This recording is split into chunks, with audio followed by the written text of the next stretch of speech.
ये कह रहे हैं, राम मनोहर नारायण मिश्रा जी हैं, ये कह रहे हैं लड़की के स्तनों को पकड़ना रेप या रेप की कोशिश नहीं मान सकते। ये इस बातों का भंडार। महात्मा गांधी में आग लग गए, दमकल कर्मी भी कह रहे भैया ये पैसा कितना। दिल्लीर हाईकोर्टेर বিচারপতি যে পয়সা নিয়ে টাকা পয়সা নিয়ে আমরা দেখছি ইউটিউবে উল্টা চশমাতে দেখেছি।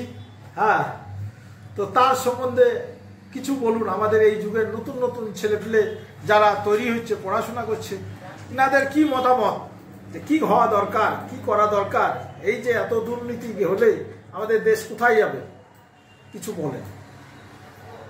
যেটা দেখলাম আমাদের দেশে রাজনীতি পুরোটাই এখন রাজনীতি হয়ে গেছে। রাজনীতি হয়ে গেছে এই কারণে দেশের মানুষ, সাধারণ মানুষ কোথায় যাবে? লাস্ট অপশন যখন রাজনীতিতেও পারে না, তখন দেশের মানুষ কোর্টে যায়, উকিলের কাছে যায়, জজের কাছে যায়। এখন মানুষ সেখানে গিয়ে দেখছে কারাপশন চলছে, তাহলে আর মানুষ সাধারণ কোথায় যাবে? সেটা যদি এখন আমাদের ন্যায় ব্যবস্থায় যদি ঠিক না থাকে, তাহলে তার কোনো ভরসা নেই। তাহলে আমরা কি করব? এবার আমাদের ন্যায় ব্যবস্থাটাকে, দেশের যে সরকার আছে তাকে দেখা উচিত, তাকে বিশেষভাবে ইনভেস্টিগেশন করা দরকার, এবং এটা আদর মধ্যে আর কে কে যুক্ত আছে তাদেরকে খুঁজে বের করা দরকার, এবং আমার মতে বলবো তাদেরকে পাবলিক দিয়ে শাস্তি দেওয়া দরকার। কারণ শাস্তি আমাদের দেশে অনেক কমে গেছে। এই যে দিনের পর দিন রেপ, একটা হচ্ছে আমাদের আমাদের বাড়ি ওয়েস্ট বেঙ্গল, আরজিকারের যে কেসটা হয়েছিল সেটাতে কি হয়েছে, শাস্তি তো হয়নি। তারপরে গুজরাটে আবার হলো, একটা হলে পরে আর একটা কেন হচ্ছে? মানুষ ভয় পাচ্ছে না। ভয়টাকে যে করবো যে কি না আমি এটা করলে যে কি না আমার জানটা চলে যাবে, তবে তো মানুষ আর একটা ক্রাইম করবে না। কিন্তু এখন কি হচ্ছে, ক্রাইমের কোনো নেই, ক্রাইম করছি আমি তো ঠিক বেঁচে যাচ্ছি, এরকম হয়ে যাচ্ছে, শাস্তি নেই। আপনি দুবাইয়ে চলে যান, দুবাই কি আছে যে দোকান ওরা খুলে রেখে অন্য জায়গায় চলে যায়, কেউ দোকানে নেবে না, কারণ একজন যদি চুরি করে তাকে তার হাত কেটে দেওয়া হয়।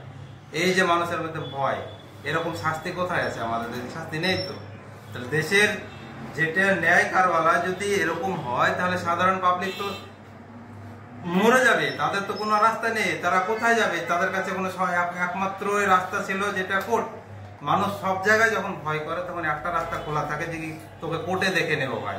কোর্টে যদি দেখে নেবো ভাই কথাটা বলে কেন? কারণ মানুষ জানে যে কি সব কিছু ডুবে গেলেও কোর্ট ডুবে না, বা কোর্ট বিক্রি হয় না।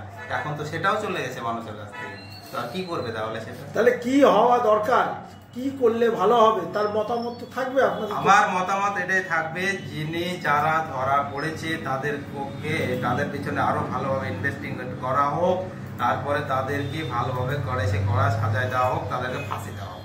এই হলো আমার বক্তব্য। আপনার পরিচয়? আমার পরিচয় Shahi MD Jamin, Murshidabad, West Bengal. Qualification graduation mathematics. Okay, thank you sir.